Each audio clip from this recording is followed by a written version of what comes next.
नमस्कार दोस्तों, मेरा नाम है विक्रम। स्वागत है आप सभी का पोर्टेबल पाठशाला पे। आज हम लोग फिजिक्स के इम्पोर्टेंट प्रश्न को डिस्कस करने वाले हैं जो परीक्षा की दृष्टि से काफ़ी महत्वपूर्ण है। पहला प्रश्न है हमारा, डायोड का इस्तेमाल किस लिए किया जाता है? तो डायोड का इस्तेमाल परिशोधन के लिए किया जाता है। डायोड का इस्तेमाल रेक्टिफायर के रूप में रेक्टिफिकेशन यानी परिशोधन के लिए किया जाता है। डायोड एसी धारा को डीसी धारा में कन्वर्ट करती है। नेक्स्ट प्रश्न की ओर चलते हैं। भारत में किसने परमाणु अंतर्मुखी विस्फोट की तकनीक विकसित की? तो डॉक्टर होमी जहांगीर भाभा ने ये तकनीक विकसित की थी। डॉक्टर होमी जहांगीर भाभा जी का जन्म 1909 ईस्वी में हुआ था। भारतीय परमाणु शक्ति के जनक के रूप में डॉक्टर होमी जहांगीर भाभा को जाना जाता है। इन्होंने कॉस्मिक रेंज तथा क्वांटम थ्योरी पर अपने महत्वपूर्ण शोध किया था। भारत का प्रथम एटॉमिक रिएक्टर ट्रॉम्बे में इन्हीं के देखरेख में स्थापित हुआ था। भारत में डॉक्टर होमी जहांगीर भाभा ने परमाणु अंतर्मुखी विस्फोट की तकनीक विकसित की थी। अगले प्रश्न की ओर चलते हैं। निम्न में से कौन प्रति इकाई सबसे अधिक ऊष्मा देती है? तो एंथ्रासाइट सबसे अधिक ऊष्मा देती है क्योंकि इसमें 90 से लेकर 98% कार्बन मौजूद होते हैं। पीट में 50 से 60% कोयला उपलब्ध है। लिग्नाइट में 60 से 70% कोयला होता है एवं ब्यूटिमिनस में कोयला 70 से 86% होता है।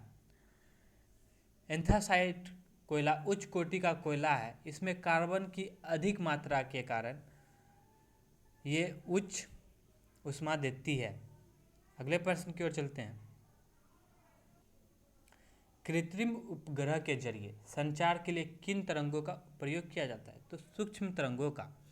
कृत्रिम उपग्रह के जरिए संचार के लिए सूक्ष्म तरंगों का प्रयोग किया जाता है। आवृत्ति मॉड्यूलेशन में क्या प्राप्त होता है? तो आवृत्ति मॉड्यूलेशन में नियत आयाम प्राप्त होता है। आवृत्ति मॉड्यूलेशन में नियत आयाम प्राप्त होता है। किसी माध्यम का कंपन करता हुआ कोई कण 1 सेकंड में जितने कंपन करता है उसे आवृत्ति कहते हैं। दोलन करने वाली वस्तु का अपने मध्य स्थिति में महत्तम विस्थापन को दोलन का आयाम कहते हैं। जब एक कार की गति दोगुनी कर दी जाती है तब उसको उतनी ही दूरी में रोकने के लिए ब्रेक का बल कितना होगा? तो इसके लिए ब्रेक का बल 4 गुना करना होगा। जब एक कार की गति दोगुनी हो जाती है तब उसे उसी जगह पर रोकने के लिए ब्रेक का बल 4 गुना करना पड़ता है।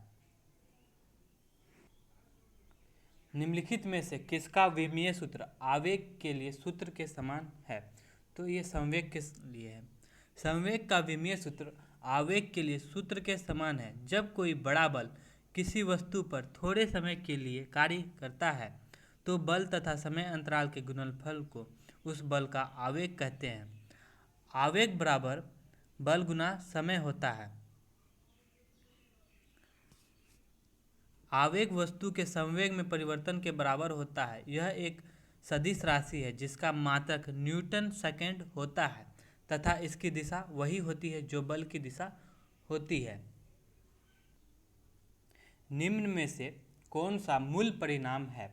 तो काल बटा समय। विज्ञान में समस्त भौतिक राशियों की लंबाई द्रव्यमान, समय, ताप, ज्योति तीव्रता, धारा के पदों में मापा जाता है जो कि मूल राशियां कही जाती है। काल बटा समय मूल परिणाम कहलाता है। जब एक धातु की अंगूठी या छल्ले को गर्म किया जाता है तब उसके छिद्र का क्या होता है? तो उसका छिद्र फैल जाता है। वह एक धातु की अंगूठी या छल्ले को गर्म किया जाता है तब उसके छिद्र फैलते हैं क्योंकि साधारणतः जब किसी ठोस को गर्म किया जाता है तो इसका सभी दिशाओं में प्रसार होने लगता है जिससे इसका आयतन में वृद्धि होता है और इसके फलस्वरूप अंगूठी की परिधि बढ़ने में से छिद्र का फैलाव हो जाता है। यदि एक कोशिका के व्यास को दोगुना किया जाए तो उसके भीतर के पानी का उठाव आधा होगा। यदि एक कोशिका के व्यास को दोगुना किया जाए तो उसके भीतर के पानी का उठाव आधा हो जाता है। नेक्स्ट प्रश्न को देखते हैं। एक तारे की संहति मास सूर्य की संहति से दोगुनी है, वह अंततः कैसे समाप्त होगा? यह न्यूट्रॉन स्टार से समाप्त होगा। नेक्स्ट प्रश्न को देखते हैं।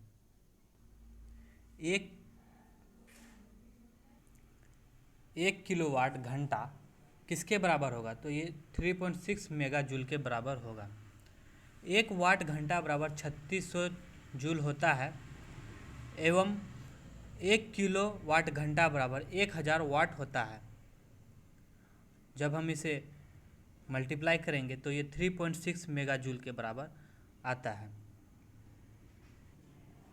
रॉकेट को अंतरिक्ष में छोड़ने के लिए कितने न्यूटन पलायन वेग की आवश्यकता होती है?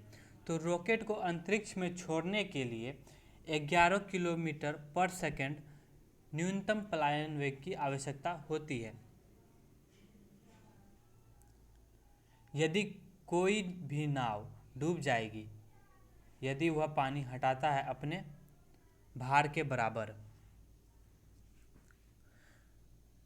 नाव की बनावट के कारण इसके द्वारा हटाए गए पानी का भार जहाज के भार से अधिक होता है, जिसके कारण इस पर अधिक उत्प्लावन बल लगता है।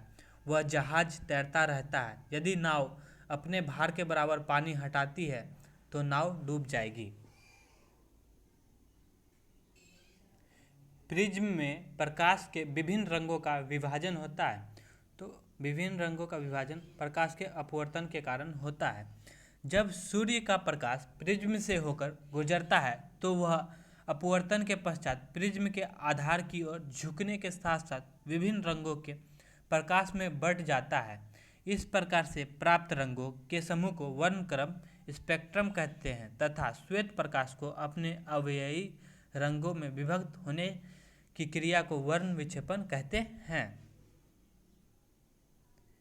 एसी को डीसी में परिवर्तित करता है तो ये डिस्टकारी यानी परिशोधक रेक्टिफायर एसी धारा को डीसी धारा में परिवर्तित करता है। शीशे के एक टुकड़े सहित बर्फ का एक ब्लॉक पानी पर तैरता है। यदि बर्फ पिघलता है तो पानी का स्तर उतना ही रहता है। शीशे के एक टुकड़े सहित बर्फ का एक ब्लॉक पानी में तैरता है। यदि बर्फ पिघलती है तो पानी का स्तर उतना ही रहता है। जल का घनत्व 4 डिग्री सेल्सियस पर अधिकतम होता है, अर्थात इस तापक्रम पर उसका आयतन न्यूनतम होता है। 0 डिग्री सेल्सियस से लेकर 4 डिग्री सेल्सियस तक जल को गर्म करने पर उसका आयतन घटता है, परंतु जब 4 डिग्री सेल्सियस से ऊपर इसका आयतन बढ़ने लगता है। जल जमने पर फैलता है, अर्थात इसका आयतन बढ़ता है। निर्वात में ऊष्मा विकिरण का वेग होता है। निर्वात में ऊष्मा विकिरण का वेग प्रकाश के वेग के बराबर होता है। गियर व्हील बनाने के लिए सामान्यतः प्रयोग में लाया जाने वाला प्लास्टिक का पदार्थ होता है तो ये पॉलीस्टीरीन होता है। गियर व्हील बनाने के लिए सामान्यतः प्रयोग में लाया जाने वाला प्लास्टिक का पदार्थ पॉलीस्टीरीन होता है। पॉलीस्टीरीन का अम्ल की बोतलों की टोपियों में तथा संचायक सेलों में केस बनाने के इस्तेमाल में किया जाता है। निम्न में से किसका उपयोग बंद चूल्हे में किया जाता है? तो सूक्ष्म तरंगों का उपयोग बंद चूल्हे यानी ओवन में किया जाता है।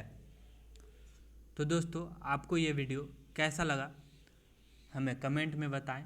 अगर वीडियो में कोई कमी है तो कमेंट में ज़रूर बताएं, और अगर वीडियो अच्छी लगी हो तो लाइक करें, दोस्तों के बीच शेयर करें एवं चैनल को सब्सक्राइब कर लें ताकि हमारे वीडियो के सारे अपडेट आपको मिलते रहें।